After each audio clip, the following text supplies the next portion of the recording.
Maring Kat? Yes, Mare? Pwede ba dito muna ako tumira? Kasi buntis ako eh.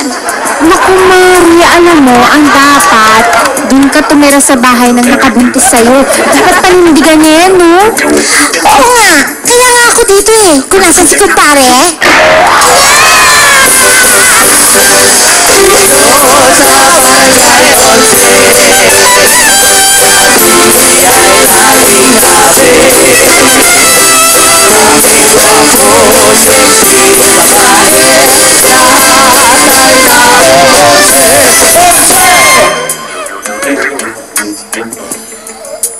Pare Meloy, parang malungkot ka yata. Parin Douglas, si Mrs. kasi, kumuha ng driver. Macho, gwapo, at saka batang-bata. Ano nakakalungkot doon? Wala naman kami kotse.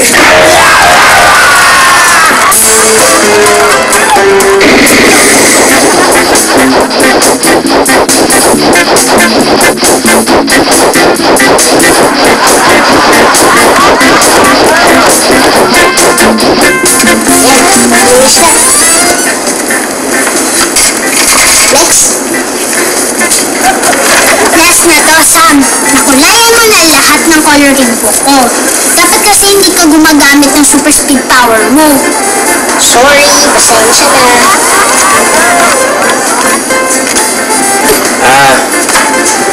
Kuya. Pakikuha mo nga yung flashlight ko nandun lang sa may tabi ng refrigerator. Ay, Douglas, sorry busy ako Aisa, pakikuha nga ng flashlight. May binabasa ako dito eh. Roda, ikaw na lang kumuha.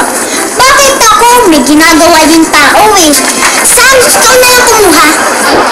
Ito yung flashlight mo. Thank you, Sam. Pero next time, huwag kang basta susunod sa liutos nila, ha? Hindi sila natututo.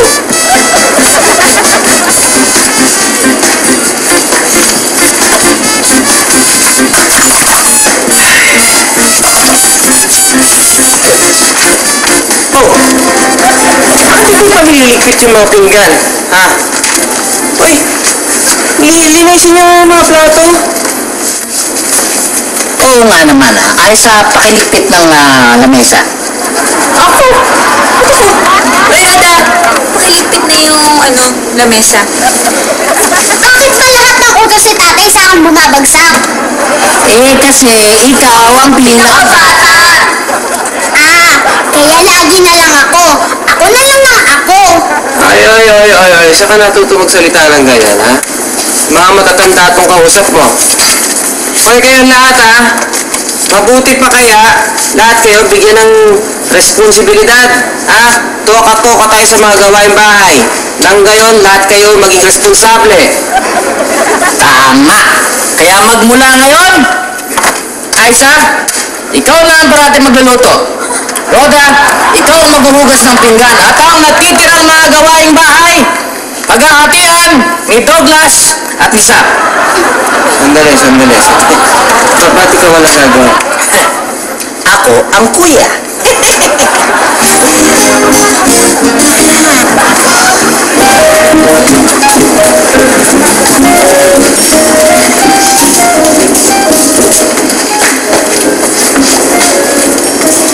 Megacine, 50%. 250, 50%, 125. Masyadong maliit. Gawin ko na lang 520. Ang kalahati, 260. Tumubo pa. 520. 520. Yan. 520. May tubo pa si Beloy.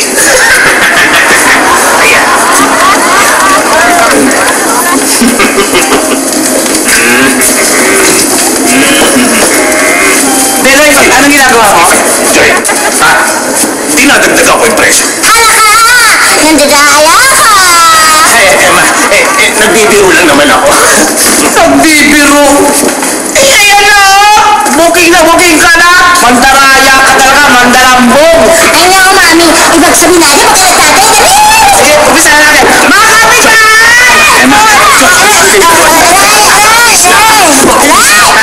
Huwag niyo lang ipagkalat. Eh, masisira ang business ko. Babayaran ko kayo. Huwag niyo lang ipagkalat ang aking life, please.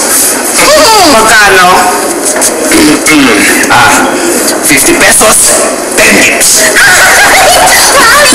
Laki-laki na nun. I-accept na natin, Jack. Ikaw din, hindi ka lang ginagamit sa utak mo. Ikaw na pagpapapapa eh. Makikipag-bargain tayo ha. Makikipag-bargain tayo. Hindi kayo babayan. Masyadong mababa. Ano ba kayo sa amin? Cheap? Don't worry. Magkano ba ang kailangan? 60 pesos. Each. 60 pesos. Call. Call. Nilagdagan? Ang galing-galing mo talaga, Mami. Ang tali-talino mo talaga. Tira mo, tumaas ng 10 pesos. Makakalood na tayo. Ikaw lang naman kasi wala kang pilit sa mami mo eh. Ay, Dalay. Mamaya ang unang bayad ha. Don't worry. Ihahatid ko pa sa bahay. Okay? Oh, talaga? Sige. Okay. Hindi na namin kakalat. No problem. Okay, sige. Halika na, anak. Baka meron na tayong customer. Alis na yan na. Huwag di kakalat ha. Joy! Hi. Good morning, Kat. My love. Hi, gusto mo. Tulungan na kita maghatid doon sa karinderi. Ay, naku, wag na, Beloy, kasi kaya naman namin eh. Nan, dapat si Mang Beloy na lang inutusan mo sa pamamalengke. Sigurado susundin niya lahat ng gusto mo. Di ba, Mang Beloy? You are right. Lahat ng sabihin mo, Kat, my love, susundin ko. Ayun naman pala eh. Kasi naman po kami yung uutusan nyo. Ay, naku, kayong dalawa ha. Ngayon ko na nga kayo inutusan na nagre-reklamo pa kayo. Pwes, simula ngayon ha, walang laro-laro. Tutulungan niyo ako sa karinderya buong araw. Halika na. Reklamo pa.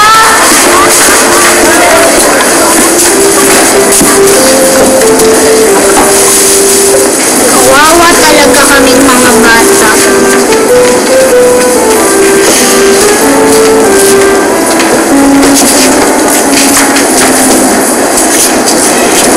Ano to? Lang? Lang?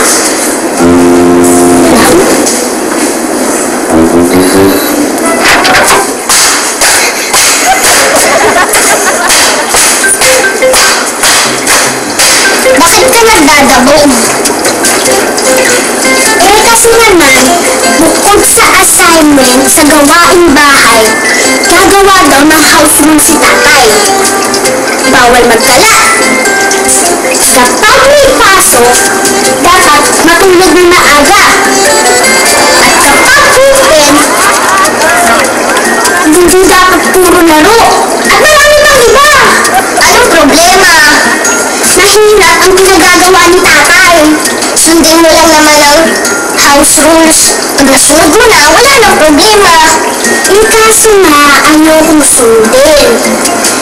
Wish ko lang sana wala ng rules. Wala ng assignment. At wala nang nabuutos. Malaki nga ang problema mo, malabong matupad ang wish mo.